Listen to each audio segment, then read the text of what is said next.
and endless skies. Oh, I'm living that nomad life, city to city, feeling alive. From mountain tops to ocean drives, unchained I thrive, I thrive. We're live. We're actually live. It's working. I know. All right. So thank you so much for joining us here on Nomads 50 Plus. My name is Chris Kalaboukis, and it's my current mission to interview 1,000 digital nomads or midlife recalibrators, or people who are into midlife recalibration. And today we have a very special guest. Why don't you tell us, introduce yourself and tell us your story? Thank you. Well, I love that mission. It's so good. I'm Tracy Friedlander.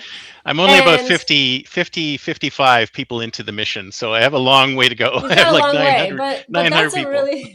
that's a really cool mission. And, I think so many 50s plus people are saying, this is the time. Like, we still have our health. We still have lots of ability to work. And why can't we make our lives exactly the way we want it now, instead of like in some future time where we don't really know what things are going to be like? So that's kind of what happened to me. I'm 52 and I don't believe it. It's true. I was looking at you and I'm going, I don't think she qualifies to be in anything 50 plus. It's like impossible. Oh, you're too nice. Maybe I should press new beauty filter mode on this right here. Is there actually a filter? I don't even know. It says it is covering your face. I want to try and cover it. Okay, it's gone now. But yeah, we moved to Mexico in 2020, and that's not something I was planning on doing. But wow, before or after? I'm assuming just before during. COVID. Oh, during. Wow. Yeah. So it's sort of like life in the States, especially when you're tied to a job or tied to work that's like in a location, it ends up somehow consuming your life, and then you think like, someday, this is how we felt, like someday we'll be able to do these things. Someday we'll be able to travel. Someday we'll be able to do whatever we want. And that someday we didn't really know. It was just like somewhere off in the future. And it was the kind of work my husband and I are trained classical musicians, and we met in an orchestra there. So wow. My son plays weird, right? classical piano, and he actually is teaching right now, and he would love to get into performance, but it's really hard to make any money doing performance, right?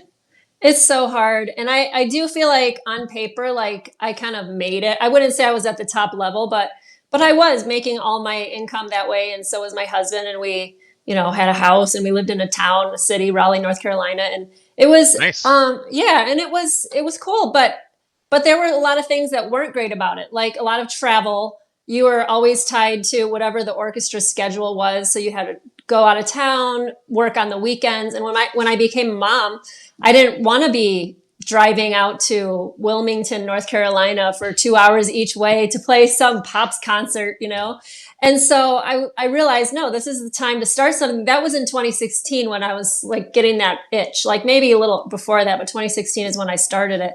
And I was completely clueless about online anything, at all. And I tried, I racked my brain, like, what can I talk about? And the only thing I could think of, because I was so new, and really at that time, you didn't really see that many people. I mean, you could see Gary Vee and some people like that talking about this stuff, like you can make money with your interests. But I didn't even know what my interests were, because I had been a musician for so long. Like, what am I going to talk about? My instrument, like. And so, but then I started to research what other people were doing that weren't, tied down to a job or a city or whatever. And they had created their own career. And I found out that there was a ton of musicians who did that. So I started a podcast, and I just started interviewing them. And I was a total noob. And back in 2016, like there was no such thing as like the Joe Rogan podcast and stuff. So podcasting was sort of an open space for any kind of creator to do, because you were a podcaster too, right? I started in 2005, so I'm like a really original. I remember reading it so I remember the Wired magazine. Remember Wired magazine had a feature on podcasting, and I said, well, that looks interesting. This is in 2005. So a bunch of us in San Francisco Bay Area got together, and we had our first podcasters meetup, and a bunch of people who were podcasting. And I think we had about 20 people show up to that thing. And I think only maybe 2 other people are still podcasting from that initial group. But it went through so many ups and downs. But 2016, it was like reestablished again. But in 2005, it was going to be like the new future of media, because we're like, oh, you mean anybody can create a radio show, right? And this is fantastic. And then of course YouTube came along and kind of completely flattened us because everyone was going to video instead. But then podcasting slowly started to grow again. So I think you hit it at just the right sweet spot. And of course, having to do with music, podcasting is the perfect medium for what you're talking about. Yeah, I mean, there was never music on the podcast, but it was so cool to connect with musicians in that way, and especially people that I never would have talked to before, because I was in this other like sort of bubble where I just had my job. I showed up to work. I played in my section. I was in the back. Nobody knew who I was. It wasn't like famous or glamorous, really. Like, I didn't think so anyway. What do you play? French horn. French horn. Wow. Yeah, so it's cool. it's a cool instrument. It's really fun to play. It takes a lot of work to stay in shape. You know, like if you stop practicing for a couple days, you gotta start from scratch. Like it's like more work than like what you get paid financially. So but it becomes like a thing. Well, in most cases, I think, especially considering how much people make, you know, they send out one email and they make $20,000 on a launch or something. And you read that and you go, what? You know, I'm in the wrong business. Yeah. Well, exactly. you know, I musicians, it's amazing how physical it is. It's very like, physical. It's you know, people think it's more mental. I mean, you're sitting at a piano and you're just sitting there and you're only moving your hands or whatever, but it's incredibly physical. I mean, all of the muscles that have to be engaged. And the horn is very heavy. It's very heavy. It weighs like at least 15 pounds, I think. And I remember as I got older into my 40s, it was like I was starting to get back pain. You know, I was like, this is hard, sit in an orchestra, and plus it's off center, so you're always twisting. You've got tight muscles, and then I started working out and lifting weights, and I was like, whoa, this just got so easier. Why didn't anyone tell me that? You know? Yeah. So it was crazy, but and there's some things I miss, but then when I think about the work I'd have to do just to play a concert, I'm like, I'm much more into what I'm doing now, which is like, you know, growing my Substack, helping other people reinvent so that they can do what they want to do. And I mean, that was kind of my path. But like we came to Mexico at that time during COVID, and it was so interesting because since I was talking, eventually after I was podcasting for so long, I was talking essentially to other musicians like, hey, come with me, come to the other side where you can create a life of freedom, you know? And they were mostly, my audience was like, oh, that's cool. But it wasn't like it wasn't like you're getting the signals of people going, oh my God, yeah. You know, a handful of people here and there going, yeah, that's a good idea. I dig that. And the podcast was growing gradually. But then COVID hit and suddenly nobody could play on the stage and nobody could teach in person. And they all wanted to know, how do I grow an audience online? How do I use Zoom to make, you know? And so I filled up cohorts like repeatedly over and over and over, teaching people how to say what they, you know, stuff about their expertise online, how to write online so that people pay attention. And it was really cool because it was like in an instant, everything took off. And then no, not specifically musicians. You moved beyond just musicians, or I have now. Yeah. But so at the time it was helping musicians get online. So that was your niche at the time because you were that was my niche, to them. Yeah. And it was too tiny of a niche. And that's like, if I could talk niche all day, because you never want to do two things. You don't want to micro niche yourself down to the point where you're only talking to like 37-year-old moms who have twins or something. It's like, no, that's so small, you know? And then the second thing is you don't want to ever be convincing people. You don't be like, oh, I discovered, you know, the best thing ever. I discovered hot yoga with goats. And you're like, okay, you have to try hot yoga with goats on top of you while you're doing downward facing dog. You have to do like, and you're like over there talking to like the Bikram people. Well, they like Bikram. They're good. Yeah. And you're like, no, come over here, do the hot yoga. It's like, or maybe those are the same thing. Don't forget the goats. You can't forget the goats. No, you're absolutely right, because I think that's what ends up happening is that I believe, see, the thing about niches I think is interesting is that it's part of what humans do and what algorithms do is that whenever it's like we are super complicated as human beings. We have a lot of facets, right? But when you meet somebody for the first time, you want to know, you know, what are you known for? What are you? Like, who are you? They want your 5-second elevator pitch of who you are. And a lot of times, especially in the States, we use our jobs, right? We say, oh, I'm the, you know, director of so-and-so at this company, or so they'll know exactly what to do with you. And I think it's kind of like a holdover from the days when we were all wandering the savannah going, is this person a threat? Is this not? Is this Right? person a threat? Is this person not a threat? Okay, this person's a threat, so I'm going to run away. But this Yeah. person's not a threat. I'm going to hang out with them. So it's kind of like an evolution of that. So we want a Yeah. simple explanation of what people are. And I think that's why everyone keeps talking about niche, niche, niche, because the algorithm needs to figure out where to put you in front of. Because if you're too complicated, the algorithm's like, okay, now he's talking about goat yoga. Now he's talking about startups and AI. It's kind of like, okay, that's too confusing for me. Just focus on the goat yoga. At least I'll know who to show you to, right? Because other people who are interested in goats and yoga, might see that. So Yeah. it's like, it's actually useful to start with a niche, but once you get to a certain size of audience, then you can expand beyond that niche because Yes. all these people know you already. Exactly. You nailed it. And one of the things I think about, especially on Substack, it's kind of really easy to figure this out because you have a publication. That's that's the stuff that you tell a certain type of person. But you Yep. also have your profile, which is just you. So you can show up and be yourself. But so you have to connect with people, but you shouldn't be too random there. It's like there's an art form. Like you have to talk to your people, and it can be like today I posted about being a coffee snob and we were interacting in that. But and that doesn't I've have got a my whole blue lot. bottle right here. And it doesn't have a whole lot to do with what I teach and what I want to sell. But it still connects with people who are like me. And so that's a cool thing, But if I only did that, then people be like, does she sell coffee beans? You know what I mean? Like, so you can't just only talk about like one random thing. And I think notes are for like getting an emotional reaction to somebody, finding the stuff they're equally mad about as you, or equally excited about as you, or equally frustrated with as you are. And then you go there, and then they go, oh, well, what does she write about? What does he write about? What's in his post? And then you go and see, oh, this is themed.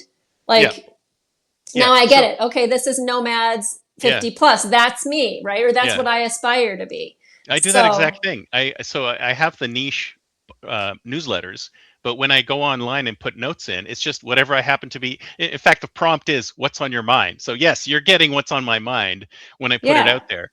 And it's almost like this is where my personality can show. This is where you can show your personality in your notes, but then you can stay niche in your posts. But we're getting ahead of ourselves. So you moved to Mexico and you started drawing people to Mexico. You said, hey, come. This is awesome. Yes. Well, for a second, I thought maybe that's what my thing can be. Because when I left musicians behind, the moving to Mexico thing. You're for pivoting. For a second, because I mean, I moved here, and then I was like, okay, this is awesome. And talking to musicians over and over and feeling like I had to convince them all the time was getting old for me. I felt like I was always complaining about the same things, always nagging them about the same things. I wanted people to be like on my side, not like to have to convince them. So I was like, I think I niched myself into a corner. So I let it go. But at that point I was, instead of just thinking, okay, I can just widen it and stop talking about the musicians and keep talking about the same thing, because what I talk about now is basically what I was talking about then. But I didn't see that back then. And so then I was like, okay, now what? And I was just struggling. And then I thought, well, maybe I should just cancel it all and do copywriting. I actually wrote about that in my post today. Maybe I should just go and be a copywriter. And then that didn't feel right. And then I was like, maybe I should talk about moving to Mexico. And then I started to post about that a little bit. But then I started, like, when you start to experiment, you see the stuff that you don't really want to do. Like, for me, I love to talk about like my beautiful weather and the view and stuff, but I don't want to talk about the logistics of like going to the consulate and like filling out the paperwork. I'm like, ugh, boring. I don't want to talk about that. But that's what I would have to talk about if that was my niche. Yeah, no, I'm with you exactly, because there's so many, in fact, in the niche I'm in, there's so many other newsletters and publications and books that talk about the logistics and the specific tactics that you need to use. And I'm trying to stay away from that. I'm trying to be more inspirational, because what I'm trying to do is get people who aspire to it to understand what the life is like. And then once they've decided, oh yes, I want to try that, then they can get into the details and logistics. There's plenty of other people who do that kind of stuff. And I just want to inspire people to get into the life, or get over those barriers to get into it. So and then maybe you found your niche. Sounds like. Well, now I have. Yeah. Now, well, one second, just about that. Like now that you're growing that list, but you don't want to talk about the details, but maybe you connect with people who do, and you could be an affiliate for them, or you know Oh what I yeah. mean? Like there's like there's a lot of I don't know. potential there. I have a big one coming up on Monday. We're talking about getting rid of your stuff if you want to start moving, Uh-huh. because that is one of That's the a big one. biggest. That's one of the biggest issues people have. Like outside of money, I think the first issue they have is how am I going to fund my travels, right? Yeah. And then it's like, okay, now that I figured out how I'm going to fund my travels, it's like, what am I going to do with this, House four full of four stuff. thousand square foot house full of stuff Yep. if I want to be, a backpacker in Nepal. So Yeah. how do you go from here to there? That's a huge thing. So I am starting to go down those particular paths for specific tactics. And that specificity will draw in a crowd too, Yeah, because people do love specificity. yeah, That's the other hard part about niching that people don't get. It's like, yeah, you have to be specific, but also you have to be broad. And that's why everyone gets confused. That's why I was confused for like 3 years.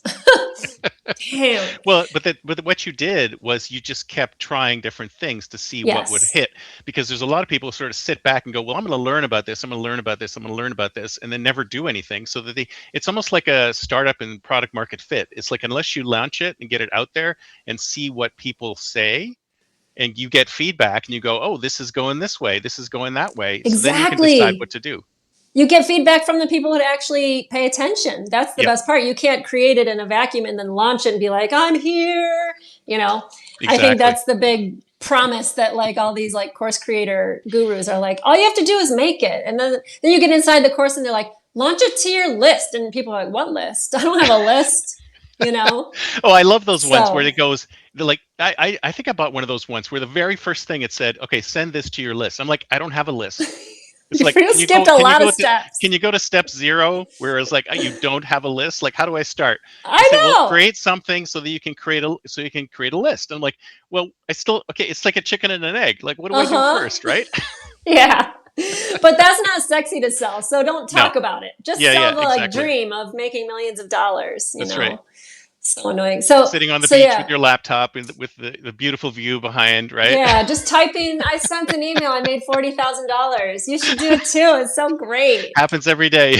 I know. And you know what's funny? So many people are sick of that whenever I post a note about anti-guru, like selling the promise without the details, whatever, they go totally crazy. Like Oh yeah. they always go viral, those posts. Yeah. So not, I Well, mean, there's just viral so for me. many, but there's so many out there, and there's nothing behind it. And a lot of Right. times it's kind of robotic. There's plenty of accounts who are just so robotic. Like if you look at their notes in order, it's like this is the same thing said 4 or 5 different times over and over again. And I still find it interesting that people still kind of fall for it, because we should all Yeah. have, BS detectors to make sure that, wait a second, is this legit or is it Yeah, not legit, right? But exactly. that's the thing about the gurus, is that I'm totally convinced that the real high-end gurus, they don't care if you actually are successful. They just want to sell more of their stuff, right? Yes. Selling more of their stuff is the end result, not, I want you specifically, person who's buying and reading my stuff and taking my courses, to be successful. I And I know, think I hate that's that. And that's their the social proof is differentiator. that they sold it, Yeah, not yeah, yeah, that someone was exactly. successful with it.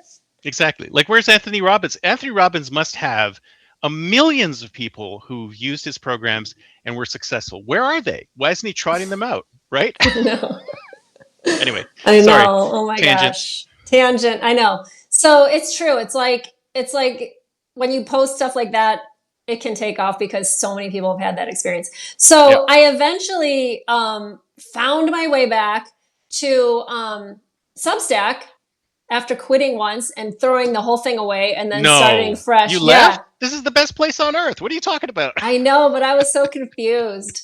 So I canceled it and I like deleted it. And then I joined again, and I ended up changing my name a couple of times. And when I was first starting, I was talking about podcasting because I saw a like a Dan Coe post that was like, it's easy, just teach what you did. And so I was like, well, I could teach podcasting, and I started doing that for like all of 2024. I was talking about that. Wait, no, Oh, nice. 2025. And a handful of people were like, yeah, teach me. That's good. And I got some clients and I started talking about it. But kind of, I noticed that people were sort of like, oh, podcasting is a lot of work. I don't know. And so it just wasn't like really hitting. It wasn't taking off like I wanted it to. Yeah. And so, And it's a very crowded space now. People teaching people how to podcast. Yeah, it was I think. it's pretty Yeah. crowded, and a lot of the super successful people started in like 2010, 2013. Oh yeah, years and years and years ago. Yeah. Yeah, and so like when I started getting into that, I was like, how can I teach what I did in 2016 in 2025 and it be totally correct? It's not. It's completely different. The way I podcast is completely different. How if I were to start again today, I would do it in a completely different way from the way I'm doing it. Yeah. So it's completely different for everybody, and you have to take that into account. It's like, yes, you know this stuff, but this is how you've been doing it, and it works great for you. It may not work perfectly for anybody else. And I was starting to get into that convincing territory. I started to feel myself going, oh, I'm trying to convince someone to start a podcast. I want to find a niche where people are already convinced and they look to me for help on the thing they're already convinced about. Exactly. And so when I just pivoted a little, because I had been a writer as well as a podcaster, I started talking about writing. I started talking about Substack writing. I started talking about notes. Hey, Mac. Mac is here. And he is one of the people that supported me right from the start and told me to keep going and not quit, even when I was like, oh, this just isn't never working. Quit, even when it doesn't. I never should have quit that first time. Exactly. Don't quit if you're hearing this right now. Don't quit. Right. If you're frustrated, it may be time for a pivot, and that's okay. You can change your name. And if it says warning, it's going to break the backlinks, be like, who cares? Break the backlinks. How many people Nobody's link to you anyway? Yeah, like if you have 20 subscribers, no one knows about the backlinks. It doesn't matter. Right. Just start over. It's okay. Everything's fine. Don't listen to that. So then when it was like night and day when I started, because it was like people are on Substack and they want to figure out how to write here. And so, I mean, I don't want to be like one of those people who's like, because when I joined Threads, everyone that I saw was like, here's how to grow on Threads. And I was like, oh, you know how to grow on Threads because you're talking about growing on Threads. I don't want to be like that because I know that's a thing. And like, I'm definitely in a place where people are paying attention to that. Different niches are going to have a different level of success. If you're not talking about Substack, then it's going to look different. But I see so many people being successful talking about things similar to this, which I call riding the wave, like the wave of people in front of you on this platform. There's a wave of people that care about specific things. Right now, people 50s plus are really paying attention to Substack. So you're in the right place. I have you are. I mean, I think you are. I mean, your numbers show it. And, I have a subscriber and actually a friend who lives in my town. And we figured out that we live in the same town. She was like, just right up the road. And we met for lunch. Her name is Karen Blue. She goes by Blue on Substack. And she talks about she talks about reinvention and stuff and reinvention. And she's in her 80s. So like that gets attention and people want to feel good about that your life isn't over when you're in your 70s and your 80s and stuff. I think, and I talked about this before, it's like longevity. We have to readjust how long we think we're going to be around, because I think we're in the age where we're going to be 100, we're going to be 120. We're going to stretch it out as far as we can. So if you think about it, where you are right now, you could literally be in midlife. You could have like the same life you've already had, stretching out. I just met someone who has a grandmother who's 104. Literally just met that woman. Yeah, I go, you still have a grandmother? Like, she was like, yeah, she's 104. I was like, what? And one of my friends told me that one of my high school colleagues, someone from my high school that I kind of hung out with that I know, is retiring this year. I'm like, what? What? What is she going to do? We shouldn't call it retirement. Right. No. It's just a pivot. It's just going from one thing to another. And that's the thing. It's like, retiring at 65. Now you have 40, you could have 40, 50 years. How are you going to support yourself? Exactly. You can't just, do you know what? There might not be enough money left. Who knows? I think us cool Gen Xers are really changing the world because we get it. We really get it. We're cool, Chris. Yeah. I mean, I really think so. Oh, absolutely. That's exactly what's happening. And of course, pivoting to writing is perfect because that's what Substack's all about. Substack was originally a platform for writers, and there's still lots and lots and lots of writers on the platform. So it was the perfect pivot. Like, when did you realize it was the perfect pivot? As soon as as soon as stuff started to resonate with people and I started to use notes a lot heavier Yeah. and like interact with people and start conversations and meet friends, like I feel like I have a group of real friends on Substack. Oh yeah, same here. It's crazy. And like find like when I wake up in the morning and I like look forward to starting and making content, I know that I'm in the right place. So I just hope that Substack stays cool for as long as possible because I never felt like that about Instagram. You know, I always felt like it was a grind. I always felt like, oh, especially I think because of the images, because I always felt like, because when I was using it, it was very image heavy. You could post an image and a character, like it had to be 2,200 characters. I could never fit 2,200. I'm like a long form person. And so I was always struggling and trying to tweak things and try to get into it. And it never would work. And then the images were stressful because it's like, oh, do I have to go and get professional photography? Like, what do I have to? And I did that a couple of times and that worked for a while, but then it was suddenly like reels. Everything has to be reels. And I was like, no. Yeah, it's like, I like to say it's like a treadmill that goes a little faster than comfortable, right? Because you know how when you're walking on a treadmill, you know, if you can go at 1 mile an hour, that's great, but it's set a little too fast for all of us, and we all have to just run to keep going. Yeah. And that was so refreshing about Substack is that what it reminds me of is, I don't know if you were on Twitter this far back, but I was on Twitter in 2008, and not really. when it first launched, and it was a lot like Substack is today. The notes portion of it. You know, people were having great conversations. People were talking to each other. There were no trolls. There were no bots. There was none of that junk happening. And it was just refreshing to be able to connect with anybody in the world in any way because they had that SMS connection too. So you didn't even need a computer. You could have just like texted into it, and everybody. It was that's everybody so got interesting. the communication. It was great, and of course it was. So you'd hate this if you're a long form person. It was restricted to 160 characters, so you had to be brief. Like everything that you put out there was brief, and I love that particular culture in that moment. Of course, it's very different now, but Substack, and made it so the long. notes. You can do long there too now. Oh, you can do everything, everything over there, but Yeah. it's a kind of a dumpster fire. I try to stay away from it as much I as know. possible.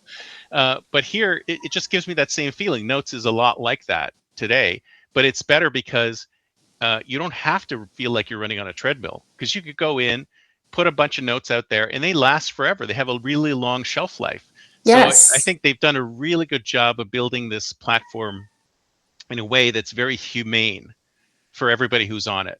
And I just hope that it doesn't change to the point where it starts acting like all those other social networks, because then it's kind of like, okay, no, then we got to go to the next one, and then the next one, and then the next one, and the next one. And Mac agrees. He remembers Twitter from 07, 08. It was great. I remember at one point I was talking with somebody who said, hey, we should just use this instead of email. Like we communicate with like 160 character tweets to each other. I mean, yeah. I remember seeing Gary Vee talk about Twitter back then and being like, well, it wasn't that long ago because I only found Gary in like 2016 or something.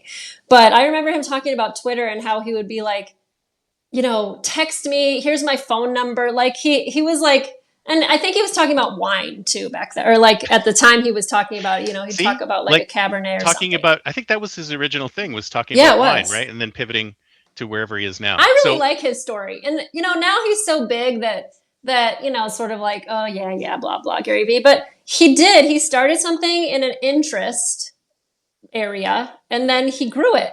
Yeah, same thing. Shows you, there was a niche, grew the niche, and then pivoted. And what's interesting is that if you ever go back to any of these gurus, if you go back to their very first thing, then it's very different from what they're doing today. And they're much more human. They're much more relatable. Like especially Tony Robbins, you go back to his first book, he basically put everything in that one book.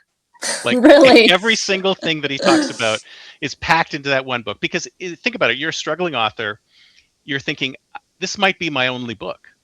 This might be the only thing I'm ever going to write. So I'm just going to pack everything in and see what happens. So he packed everything in, and it worked. Like it took off, and he said, "Oh crap! Now I got to basically say the same thing 17 different ways and brand it so it's mine, specifically mine, and yada, and then it go to that point." So it's kind of like George Lucas in Star Wars, right? I mean, he never thought it was going to take off the way it took off, and then it's like, oh man, now I got to do Now I 9 have movies. to. Yeah, now I just should do prequels because I can't do anything after this. Oh Exactly. my God, the Calm Traveler said Gary Vee worked in his father's wine store here in Jersey. Oh, is Yeah, that why he started off in wines? That's yep. And cool. I remember his stories of like him saying that some woman ordered like a case of white Zinfandel, and Gary Vee knows so much about wine, and he would never like recommend a white Zinfandel if it was the last thing to drink on earth. But Yeah, who drinks that? I mean, seriously. ugh, I know. But he took that like it didn't make the shipment or something, and she called the store and said, like, I'm not going to have this for Christmas Eve or something. And he tells the story about how he put it in his car and drove up and hand Nice. delivered it. And she was like, thanks. And she slammed the door. Oh, these white Zinfandel drinkers. I don't These know. white Zinfandel, I know. I worked in a lot of restaurants over the years. The white Zinfandel ladies, they always Oh, put ice yes. cubes in it. Oh, They so you were in do. food service too? That is the hardest Yes. job ever. See, I think that's another thing. It's like I think everyone should be an entrepreneur at some point in their life so they can understand what that's like. And I think everybody should work in food service at some Yes. point in their life so they can Completely understand what agree. that's like. Completely agree. Because it's one of the 100%. hardest jobs on the I planet. have said that so many times, like it should be mandatory. Like some countries have like military is like their Yes. mandatory thing. I Yeah. think they should just work in a restaurant for 6 months. I'm with you. Yeah, And I mean, you learn a lot, and one of the things that I love people, but also I don't like. You know what I mean? Like, and when you're waiting on Depends people, on the you day. really learn. Yeah, you really learn a lot about people, and I have so many funny stories about it. But I remember, just like my whole goal was to like I want to solve all their problems before they ask for it, so no one has to ask me course. for anything. So I would, Good luck. I would never go to a table unless I already had water in my hand because I knew they're going to ask for water, and I would never like they order burgers. Of course, they want ketchup and mustard. I'm not going to like walk away and not have Proactive. ketchup. Smart. Like, yeah, and so it would be funny because people would be like, "Can I have water?" And then they would see what they were in my hands. Do you have the ketchup and mustard? I'm like, There it it's is. right there. But I did work in a biker bar that unfortunately closed in Chicago. I was the only person that worked there that didn't have any tattoos. Everyone Oh, else was wow. like sleeves, neck tattoos, and I was like a musician, like going to the downtown to play my horn, but like at the off times I was slinging burgers Oh, yeah. and beers and stuff. Oh, yeah. As an And artist, you have to do that, right? It's kind of like, yeah. and that's, sorry, go ahead. Finish your story. I was just gonna say, like, the fun thing about that job was that you sort of had permission to be rude a little bit because it was a biker bar. You're like badass and stuff. Oh, hell yeah. And so, people like I would be rude, and people would think it was funny, and I was like, this is the best job ever. So like.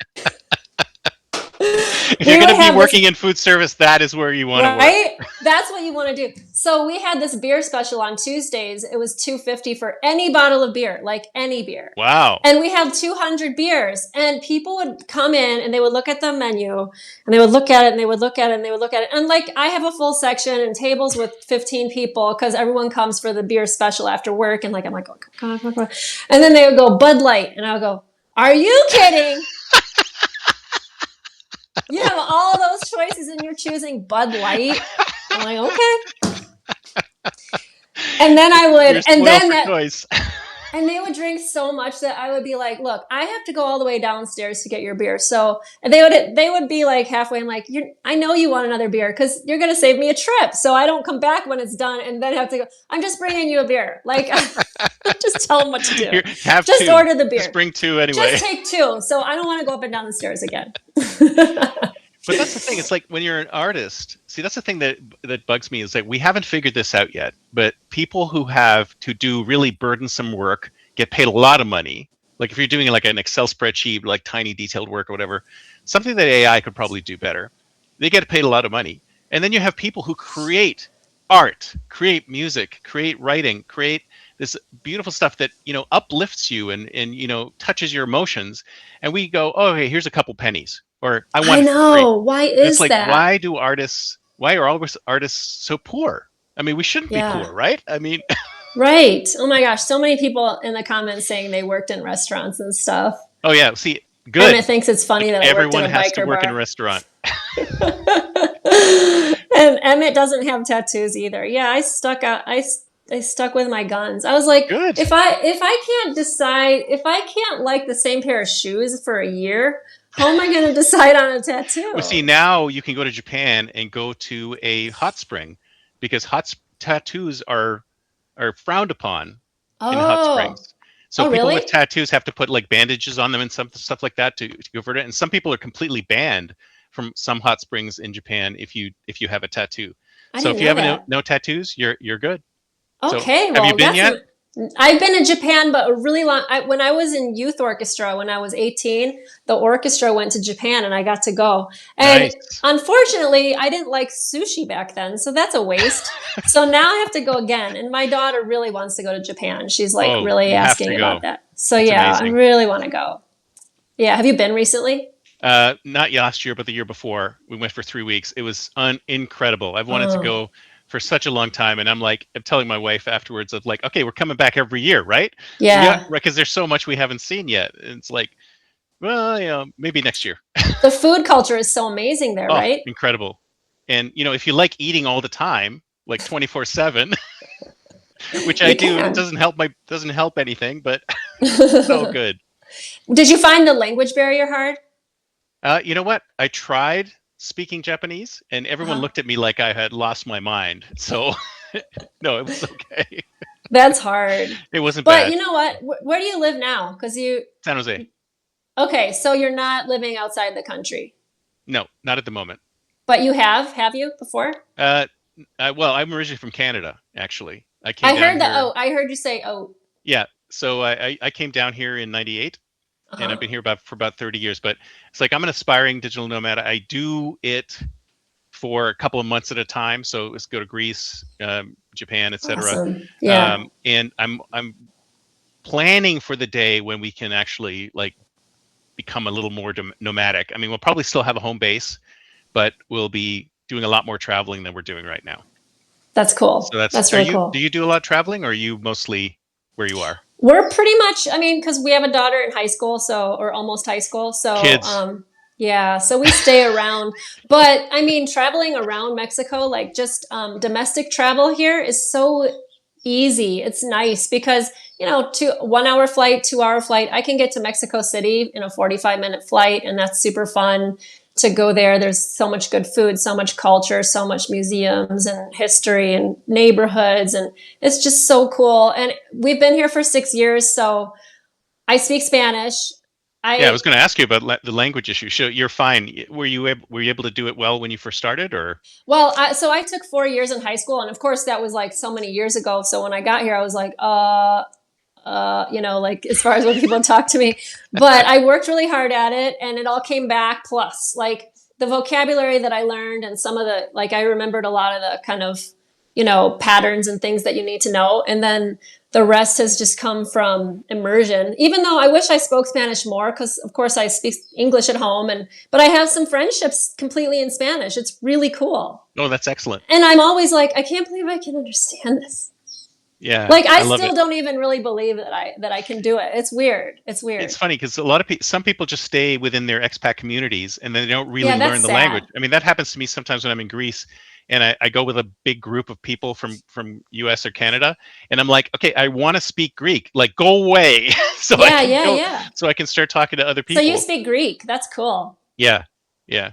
So that's my I had to spend like 3 or 4 years, 5 years in Greek school when I was a teenager, and I kept swearing to my parents, I don't want to do this. Nobody wants to do this. And now thank God they So did it. glad. I'm so Yeah. glad that they did that.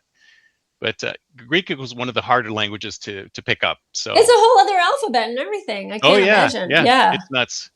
It's Yeah. nuts.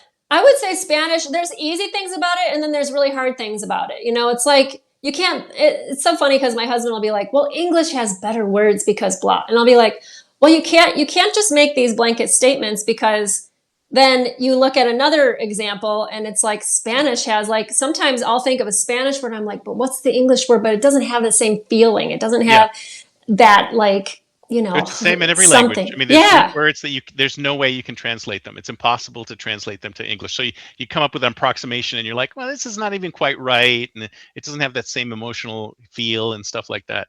So the Yeah. other thing I wanted to ask you was, so you've got your your blog, is that what's funding your travels, or do you also do music and other things? Yeah, we both have income coming in. My husband teaches violin online. So he's got Oh, a full nice. studio of violinists and he teaches online. He's building out his digital kind of offers, but he's been teaching online since COVID and a lot of people really like it, especially because he has clients from like all over the world. He has students in Germany, a couple students in Nice. Germany. He's had Australian students. He has, most of them are in the States. He has a student from Puerto Rico. And he's just built up his online presence. And I've helped him a little because he's more of a, like, I play this instrument. Like, that's what I do. So I've had to like come to the computer side of things. And he really doesn't love tech, but he's learned a lot. And so now he's like embracing kind of the personality driven positioning because he's an athlete too, and like what we were talking about earlier, how playing an instrument is very physical, and so he talks a lot about how that matters because especially if you're auditioning and you get so nervous, like if you're in shape, you're going to do so much better in an audition setting than if you're like struggling to breathe even if you walk up a hill, you know what I mean? Yeah, so exactly. So he infuses a lot of that into that. He just launched a group program called the Violin Gym, which I think is really a cool name because it is like it's an athletic thing plus it's the instrument and it's developing. But yeah, he has a full studio, and then this has been my how I'm earning money too. But it's kind of still at the beginning stages because I was flailing for a while. Pivoting. You were pivoting. Pivoting. You were Yeah, pivoting. That's a better word. So what platform does he use, if you don't mind me asking? Did you build your own, or does he use? I would love to build our own. We're using Course Creator 360. Have you ever heard of it? Mm-hmm. And it's okay. I mean, it's sort of one of those all inclusive things that you can make funnels and websites, and you can have like a membership. Kajabi or school or something. It's a little bit like that. It's a little bit like that. You can send emails from it. He likes that there's like a membership section, so he doesn't have to like host something on a Facebook group or School as an example, but it's like $99 a month and it only has the community. Like it doesn't have much other functionality. So this one has those functionalities plus a lot of other things. It has the cart, like you connect Stripe, of course, but you can create like payment plans and all kinds of things through it. So I never heard of that one. Is it relatively new, or has it been around for a while? The people that launched it aren't new to creating courses, but I think it hasn't been around that long. But what's really good about it, I don't really want to sound like a commercial because I don't I'm not like, oh my God, it's the best thing ever. There's definitely problems with it, but it does have good support. Like if you're struggling, which I've been like, oh, tech, I'm throwing out my computer out the window. Like that's a lot how I feel because I help him with a lot of the setup. You can get someone on chat right away and they help you. So that's pretty cool about it. Cool. So yeah. And then, so what about the transition from healthcare, like American healthcare to Mexican healthcare? I mean, yeah, that's a good question. Talk about that a bit. Yeah. So I almost said, gracias a Dios. We don't have any health problems, besides. That's good. So that's good. Keep it that way. Yes. And what I love about Mexico is that you can do a lot of alternative stuff, which is what I like, for much more affordable. So like, stuff that some 50s plus people might be getting into, like the anti-aging, like IV therapies and different things. And, chiropractic, physical therapy, all this kind of stuff, acupuncture. Yeah. It's a little bit less expensive. The infusion stuff is a lot less expensive from what I hear. And so I love that I can afford to do that here. Whereas in the States, it would have, on our previous, income, I wouldn't have been able to do that as much. But like, and like to go to the doctor, like to go to a specialist, it costs around $80 to go. If you have let's say, that's it? Yeah. And this is not, that's like the most expensive. Like if you go to, let's say you have a stomach bug and it's 9:30 at night. This happened. My daughter was like dealing with some stomach problems. And I was like, I'm going to take her to the urgent care, which was essentially just the emergency room, but it was more like, both. Mm-hmm. And I saw someone and got which prescriptions to get for $20. Wow. And then I went to the pharmacy and got the medicines and everything was fine. And so like you can and that's 20, that was an emergency. Like you can go to an urgent, like a regular urgent care, like during regular office hours, and it would cost you like $10. So like you can do out of pocket stuff. You can, and you can have like a, for international or for Mexico, they have like, you know, the type of plan where it's like worst case scenario, you have, you know, a $5,000 deductible or whatever. They have that kind of stuff too. But, if you're older and you want to use like your really great plan from the States, that's where it gets a little bit, you know, like, if you're managing some really bad chronic illnesses or whatever, that might be an issue that you want to consider, right? Do they have socialized medicine there, like that you can sign up for? They do, but you don't want to.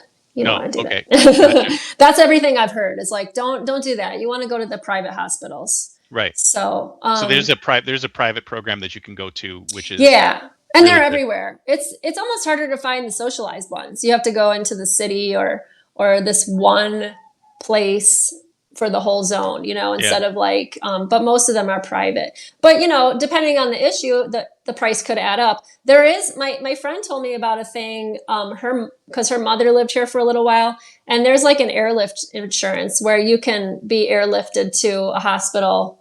You could like get a jet right away to like the closest hospital if you really had an emergency, needed to go. Wow. So that's kind of a good insurance to have if you're, you know, let's say you're in your, you know, upper years and maybe you're managing something or something. You know what I mean? Yeah, that's true. So is it? Did you find? So you found that healthcare do you find it better than the States or about the same? It depends. Just less expensive. It's less expensive. You know, is it better? Well, you know what? If you asked me this 2 weeks ago, I'd be like, yes, better. But but actually, you had an experience, I'm guessing. No, I didn't have like a personal like me, but my parents are dealing with some things, and I suggested, hey, you know what? You need second opinions. You need to use your insurance because they have like the premium plan, but they're living here right now. And I said, you know, we went to Los Angeles to see my in-laws, and I said, come with, and you're going to go to Cedars-Sinai. And I have a friend, my sister-in-law's friend, blah, blah, blah, knows this really great doctor that they were going to be able to see. And when I went there, I was like, whoa, like this is premium top tier healthcare. It's like next level. Like those people are like doing the studies, like they're paying for the studies. So like all the doctors that I sat in with on appointments, they're like, well, there was a study last year that we funded, blah, blah, blah. I'm like, wow. Okay. Wow. But you know, that's not an example of every single place in the whole United States. And, you know, here in my own experience, I've had great experience with doctors. But I've also had some that I'm like, meh, could have been better. And same in the States. Oh yeah. Yeah. It's very mixed. Not everybody is great everywhere. Yeah, exactly. So let's talk about your Substack for a little bit. What do you do? What is your Substack all about? My Substack is all about like if you're recreating yourself, if you're reinventing and you want to use your expertise and build an audience, I show you how to do that with your words using Substack. So setting up your Substack, doing it with notes, long form, and then eventually, like I haven't talked about this too much yet since I'm just pretty much getting started, but how to monetize in a way that like makes sense. That's not just here's another post that's behind a paywall. So it's like the whole package, but then using Substack as the medium of doing it. So like say you're you know, for example, I have a friend who's an astrologer, and she was a musician in her previous career, but she really loves astrology and she's really good at it. And I'm trying to convince her. I mean, You're convincing really again. Look out. Yeah, exactly. But I told her, like I saw her last night, I was like, this will be a perfect outlet for you because you could she wants to talk about relationship astrology. And that's what she does in her life. Like she'll be like, watch out, Venus is on your Mars or whatever the hell she says. And I'm like, is that why I feel like shit? She'll Venus be like, is rising, Mars is descending. Yeah, like whatever you know, she tells me this every day, and I'm still like, what? Wait, which one is it? But I do think it's legit, you know, and it's cool. But I'm like, you could post about that and build your audience there, and do your videos and do whatever you want, and she would be reinventing. And it's about building an audience. It's like what we talked about before with like, you want to have a course? Okay, join my course about courses. And then you get to the module 1. Send an email to your list. It's about having the assets that you Yeah. need to build the income that you really want and the Yeah. career that you really want, especially in the second act. That's why I call it the second act strategist, because I kind of think of it as like, you've had your first career that you chose probably in your 20s, and Yeah. we grow a lot. You may not have even chosen it. You may have It's just true. fallen into it because it's kind of like, well, I really want to play music, but I got to do this to make money. Yeah. So you end up in a career where you may not enjoy what you've been doing, and then you've been doing that for 40 years or whatever, or Yes. 30, 40 years, and you're like, okay, now it's time for me to do this. Now, the people who you work with, are they usually coming off of something like something where that walloped them, like a divorce or death or something, or is it just anybody who's just unhappy with where they are in life? Well, sometimes one of my clients she's already a coach. So she's working on building out her audience. She's built up a practice from word of mouth and from different social medias. And so she's working on building her presence on Substack. A lot of people are doing that too out of life experience, right? Like, it's time to talk about this experience that they had, maybe from divorce and co-parenting and stuff like that. Or, actually I had a client, I helped her with her podcast. She's on Substack too, but she's mostly focusing on her podcast. But she's been a physical therapist for like 25 years. But Wow. she's realizing, okay, I need an online audience so I can start to evolve my business from just seeing patients all the time to like teaching some of my areas of expertise and self-improvement and managing stress and just different things that she already helps her clients with one at a time. She's like, I have a framework and I have these other things. How am I going to get it out there in the world unless I have an audience for it? So that's what she's building now. So that's what I think a lot of people, a lot of times it's work they already do. And they're like, how can I make it bigger? Right. How can I expand it? Or make it location independent, right? Because you're saying, your music is like you have to go to gigs and you have to teach in person. How do you move this online, or how do you take what you've been doing and turn it into something that you can do from anywhere in the world? Right. Exactly. And so I just feel like if you have an audience, if you have a list, which is what you're building on Substack, you're building a list. It's like the golden you start ticket. with people who start from zero, though, right? That's also a thing, right? Yeah, most of the people that I'm finding that are subscribing are just starting on Substack and just starting from zero. Yeah. They're not like people who are like, I have a list of, well, actually, someone that that's in my paid tier, she has a huge following on YouTube and she wants to start to move towards Substack. So yeah, like, but that's more rare that someone, has already done that's ideal. I think we need more people who actually can start from scratch, because you have people who have been doing a job. They're about technical enough to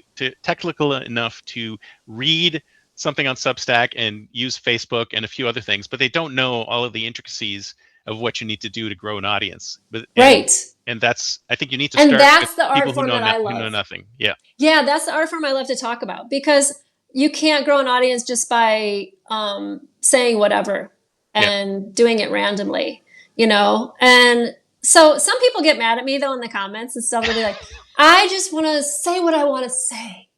And I'm like, then do that. I'm not forcing you. Yeah. Well, that's the thing. It's like people go, they do that. They say what they want to say. They treat it like a diary. And then they wonder, why don't I have 1,000 subscribers? Mm-hmm. That's because you put your diary up there. Not everybody wants to read your diary, no matter how compelling it is.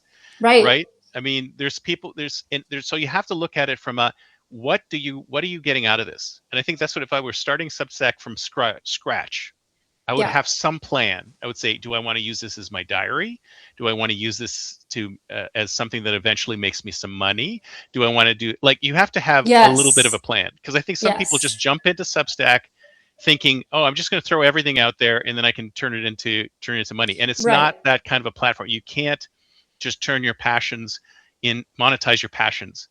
I mean, it's going towards that, but it's not quite there yet. So I mean, I don't think there's a platform in the world that all you do is show up and someone's like, here's money, You have to, Not yet. It's not coming. yet, but I mean, maybe some, I guess, if you're like taking off your clothes, but we won't go there. And Yeah, there are platforms like that. There are. I know.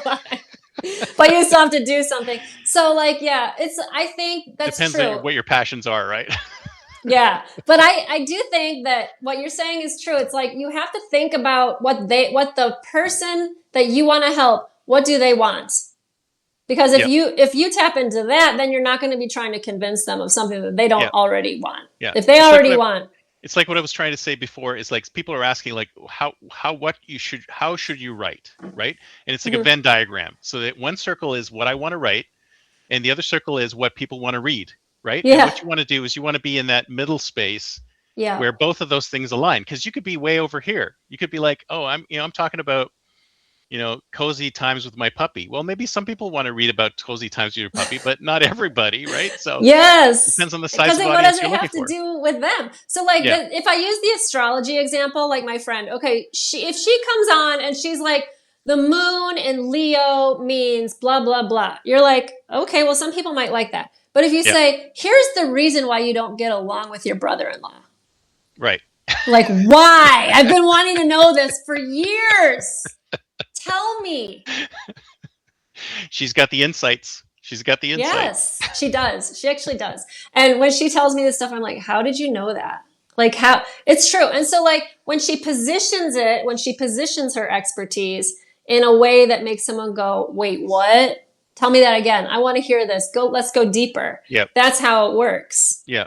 Yeah. And the other thing you're mentioning, which I completely agree with, is the convincing part. So it's like a bit of innovation, right? So if you are too innovative with the thing that you're trying to do, you've got to teach people what you're doing. So you have to say, I'm going to do this really innovative thing. And a lot of people are like, wait, what? I don't understand that. So explain to me. So you spend a lot of time explaining to people why this is a good thing. And then once you're established, whether you do well or not, somebody else will come along and say, oh, you've already explained this thing? I'm going to come along and take all your customers, right? So the fast follower, not the initial company that does the thing, those aren't usually the ones that win. The ones that come in later and improve the thing to an already existing audience. Yes. That's usually who does the best. Yes, exactly. And I do think too, it's like related to that, like if you get stuck in I need to grow more first, so I'm only going to just keep putting out free content that shows what I teach. And then someone else says, well, here, I'm going to teach you directly one-on-one how to do it. Come over here and I'll show you. And they get paid and they go and do it. Yeah. And you missed out on that opportunity because you're like, I need 10,000 people before I can make an offer. Yeah. Well, that's the other thing that a lot of these gurus don't talk about, especially the middle gurus. It's like, what percentage of your income actually comes from digital products that you sell?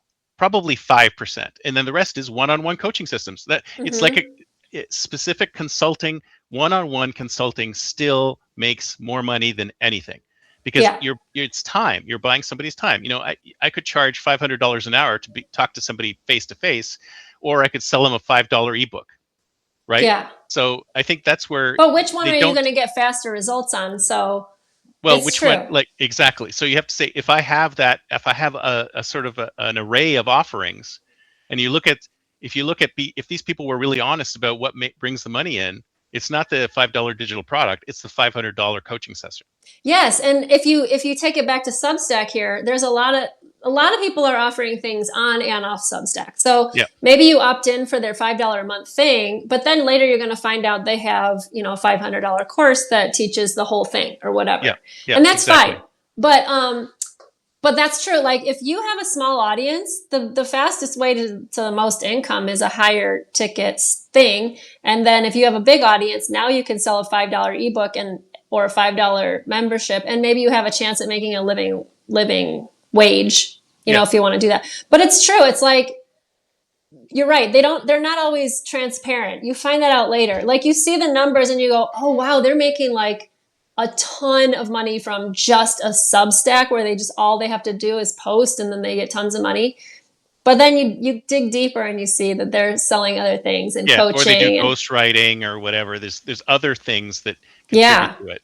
And that's cool, but it's true. It's like you can't just flip on paid and now you're going to make 10,000 a month if you have X amount of subscribers. If only. If only. I know. But I do think that people are craving, as long as we're talking about like AI and what the future of digital courses and stuff, I think people will be craving more interaction, more connection. Or like, you help me do this, because I can't read just a post and then just take off and go and figure everything out. It has to be some real time. Things like this, like lives, because that's the thing. It's like, how do you combat AI? Well, you get a couple of humans into a room and you have them talking to each other live to everybody who's out there, right? So we can't do this in AI, and not yet, at least. My avatar is not available. Oh my God. Have you ever heard those horrible AI conversations and they sound like so forced? Oh, and you'll hear, oh, it's so gross. And you hear the person, exactly. Well, this blah, blah, blah. And you're just like, how is this even happening? I know. It's not even human. It's terrible. It's not. I'm sorry, I've got to wrap things up. So this has been fantastic. I love it. We should do it again. And For sure. So if someone wants to get in touch with you, what's the best way? DM me on Substack. That's a great way to do it. Or check out my my profile on Substack would just be substack.com/my name. I don't know. I think you can click on this. Are you your name.substack.com, I think, right? I think so. And there's a couple of little freebies that I've made for people if they want to check out like some stuff about what I talk about, creating content using a content pillar framework. So that's free right now, as well as a little guide on how to interact and connect with people on Substack. So those are a couple freebies, plus a lot of stuff that's there in my archive of things to read. So I love it. So everybody go there, everybody subscribe, everybody check it all out. So this has been fantastic. Thank you so much. Thanks so much, Chris. This has been great. This again. Talk to you later. Bye. Bye-bye. Oh, I'm living that nomad life, city to city, feeling alive. From mountain tops to ocean drives, unchained, I thrive, I thrive. Oh,